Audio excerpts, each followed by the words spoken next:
Good morning, good afternoon, or good evening.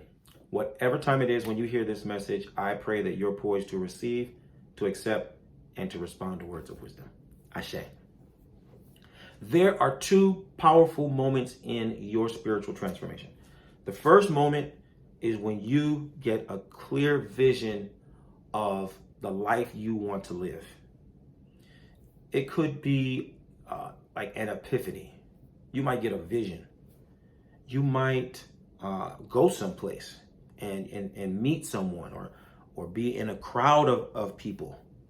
And in a moment, you just get this sense of affirmation, of validation that yes, this is what I aspire to. This is who I want to be. This is the life for me. That's a powerful, powerful moment in your journey. All right.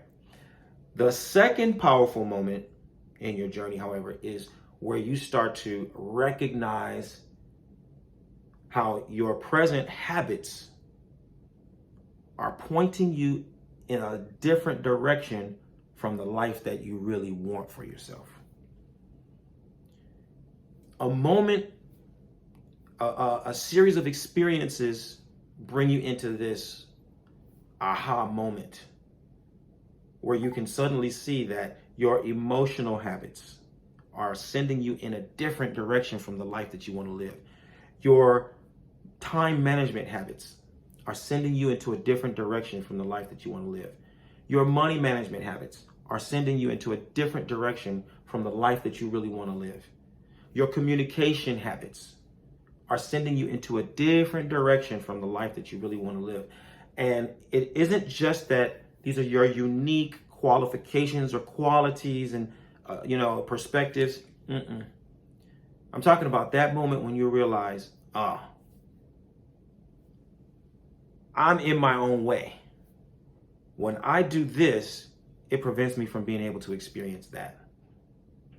That is a supremely powerful moment in your journey.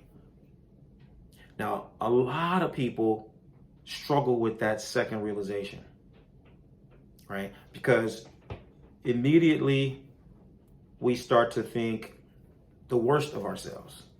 We start to think that, well, because my emotional habits or my time management habits or my communication habits or my money habits reveal to me my deficiencies or my inadequacies or my my internal contradictions, well, then that must mean that I am deficient by definition. That means I'm not good enough. Okay?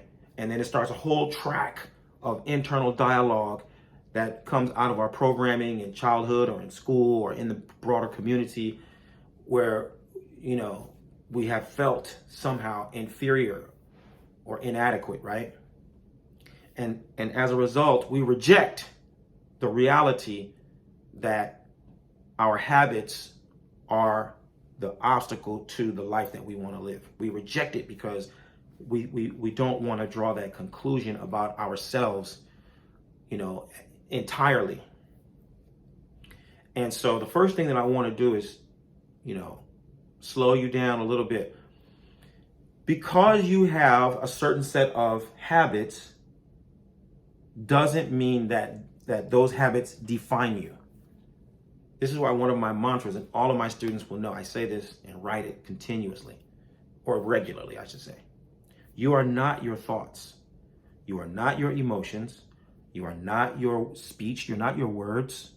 You are not your actions, and you are not your habits. You are the one who chooses your thoughts. You're the one who chooses your emotions. You're the one who chooses your words. You're the one who chooses your actions. You're the one who chooses your habits.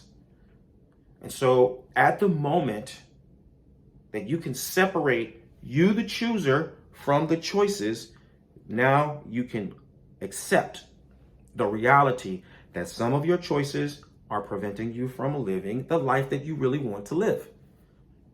Some of your choices are preventing you from being able to ascend and become and enjoy the quality of life that you really want to live.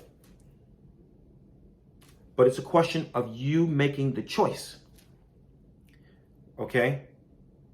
That's powerful in and of itself. If you can manage that, wow, you will have done a great thing for yourself. Okay? But the key, and this leads into really the third phase of your spiritual journey and your real full transformation, is now equipping yourself with the decision-making skills that will allow you to choose the real things that will point you toward the life you want to live. Okay? Because the real choices that you need to make are not going to be easy. They're not going to be convenient. They're not going to be quick fixes. They're not going to be just superficial things. You're not going to be able to fake it till you make it. You're not going to be able to make it look like the life that you want to live while you maintain the habits that are blocking you and obstructing you. You can't do that. And there are plenty of people who would, be enablers, right? They would be enablers, and they would put all kinds of things before you that would enable you to make inferior choices, but make it look like that you're actually progressing, you're elevating. You've got to be willing to make the choices that are truly going to add up to the life you want to live. Now, there are too many possibilities for me to list, but I can tell you beyond the shadow of a doubt, when it comes to leveling up, when it comes to upgrading your life, when it comes to really achieving the kind of quality of life that you want to live, ascending the throne of destiny, it takes time. It takes humility. It takes patience. Patience. So much patience. Because you're going to spend a considerable amount of time readjusting as you relinquish all of those old habits. These are habits that you have been committed to. These are habits of mind. These are habits of your emotions. These are habits of your body and your actions and your behavior and who you associate with and where you go. And when you start to relinquish those things, you're going to be disoriented. And as you start to choose the things that are really going to elevate you, they're going to be awkward. They're going to be clumsy. They're going to be mechanical. They're going to make you uncomfortable. They're going to trigger all your insecurities and all your feelings of inadequacy because you're just not used to being able to do things. And it's like you're starting everything over and your orientation is just, off kilter, and you don't really know what direction you're going in. It's so difficult in certain moments when you are choosing a new lifestyle. It takes time. It takes patience. It takes discipline. It takes focus. And more than anything else, it takes guidance.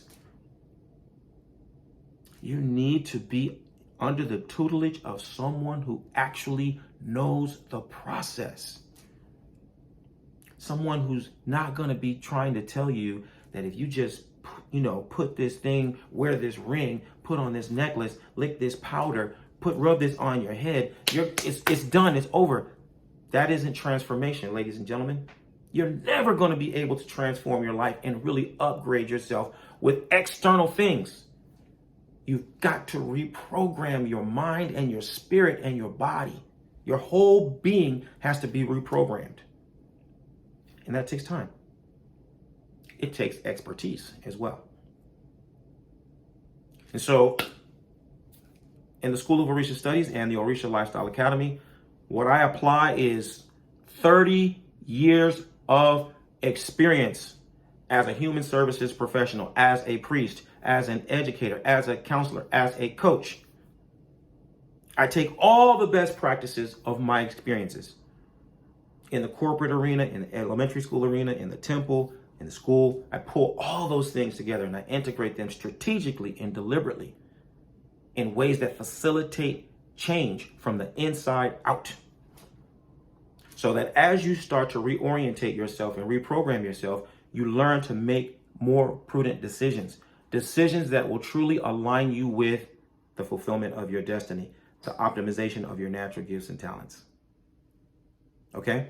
So this is a message for the leaders.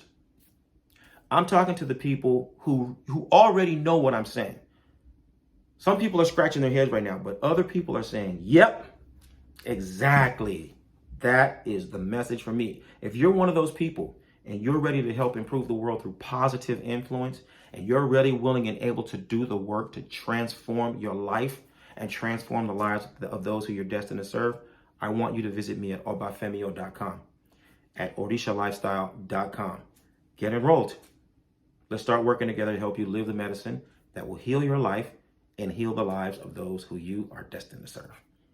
I look forward to working with you. Bye for now. Odavo.